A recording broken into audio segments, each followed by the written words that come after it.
চুরি করেছে, করে তারপরে ঝালমুড়ি খেয়েছে এই লেক টাউনে গ্রিল ফিল ভেঙে চুরি করেছে চোর ব্যবসায়ীর বাড়িতে, তারপরে বসে বসে ঝালমুড়ি, ঘুমের ওষুধ স্প্রে করে, লুটপাট চলে। পরিবারের অভিযোগ ব্যাগ থেকে গয়না নগদ নিয়ে পালিয়েছে চোর। শুধু তাই নয়, ঘরে ছিল ঝালমুড়ির প্যাকেট, সেটাও নিজের নয়, ঘরেই রাখা ছিল ঝালমুড়ির প্যাকেট, সেটাও খুলে খেয়ে নিয়েছে। অভিযুক্তের খোঁজে সিসি ক্যামেরার ফুটেজে নজর পুলিশের।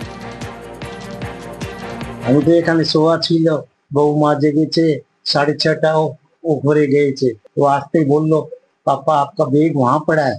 तो वहां पर देखा तो सूटकेस, वो बैग पूरा खुला हुआ था, उसमें कम कीमत का चीज था, 2-4 ठो वो पड़ा था। 100 ग्राम का सिक्का 10 ठो था, 50 ग्राम का था, 2 भगवान का सिंहासन था और फोटो फ्रेम था 40 ठो। কত টাকার জিনিসপত্র চুরি হয়েছে? 35 से 40।